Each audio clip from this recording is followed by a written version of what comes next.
ಕಲಾಪಕ್ಕೆ ಸಚಿವರು ಗೈರು, ಸಭಾಪತಿ ಫುಲ್ ಗರಂ ಆಗಿರೋದು. ವಿಧಾನ ಪರಿಷತ್ನ ಕಲಾಪದ ವೇಳೆ ಸಚಿವರು ಸದನದಲ್ಲಿ ಇಲ್ಲದೆ ಇದ್ದಿದ್ದಕ್ಕೆ ಸಭಾಪತಿ ಸಲೀಂ ಅಹಮದ್ ತೀವ್ರ ಅಸಮಾಧಾನ ವ್ಯಕ್ತಪಡಿಸಿದ್ರು. ಇನ್ನು ಮುಂದೆ ಹೀಗಾಗದಂತೆ ನೋಡಿಕೊಳ್ಳಿ ಅಂತ ಸಭಾನಾಯಕ ಯತೀಂದ್ರ ಸಿದ್ದರಾಮಯ್ಯ ಅವರಿಗೆ ತಾಕೀತನ್ನ ಕೂಡ ಮಾಡಿದ್ರು.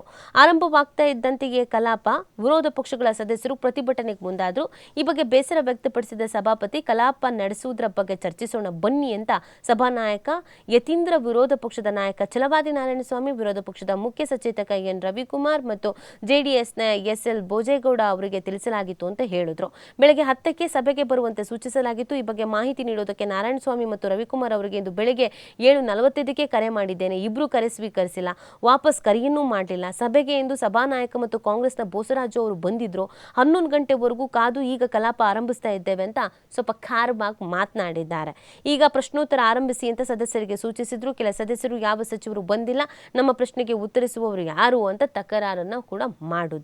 ಸಭಾನಾಯಕ ಯತೀಂದ್ರ ಒಬ್ಬ ಸಚಿವರು ಕೇಂದ್ರ ಸಚಿವರ ಕಾರ್ಯಕ್ರಮಕ್ಕೆ ಹಾಜರಾಗೋಕೆ ಮೈಸೂರಿಗೆ ತೆರಳಿದ್ರು ಅಂತ ಹೇಳಿ ಮುಂದಾದ್ರು. ಇದರಿಂದ ಸಿಟ್ಟಿಗೆದ್ದ ಸಭಾಪತಿ ಪೀಠದ ಗಮನಕ್ಕೆ ತಂದು ಅನುಮತಿ ಪಡೆದು ಹೋಗಬೇಕು, ನಿಮಗೆ ಅಷ್ಟೇ ಹೇಳೋದಲ್ಲ, ಅಧಿವೇಶನ ನಡೆಯುವಾಗ ಯಾವ ಕಾರ್ಯಕ್ರಮಕ್ಕೂ ಹಾಜರಾಗಬೇಡಿ ಅಂತ ನಿಮ್ಮ ಸಚಿವರಿಗೆ ಹೇಳಿ ಅಂತ ತಾಕೀತು ಮಾಡಿದ್ರು.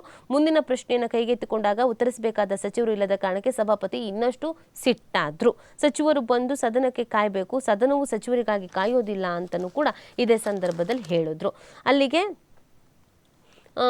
ಸದನವನ್ನು ಬೇಕಾಬಿಟ್ಟಿ ಮಾಡ್ತಾ ಇದ್ದೀರಾ ಅನ್ನುವಂಥದ್ದನ್ನು ಸ್ಪೀಕರ್ ಹೇಳಿರೋದು. ಸೊ ಅಸಮಾಧಾನ ವ್ಯಕ್ತಪಡಿಸಿದ್ದಾರೆ. ಇನ್ನು ಮುಂದೆ ಹಿಂಗಾಗಬಾರ್ದು, ರಿಪೀಟ್ ಆಗಬಾರ್ದು ಅಂತಲೂ ಕೂಡ ಹೇಳಿದ್ದಾರೆ.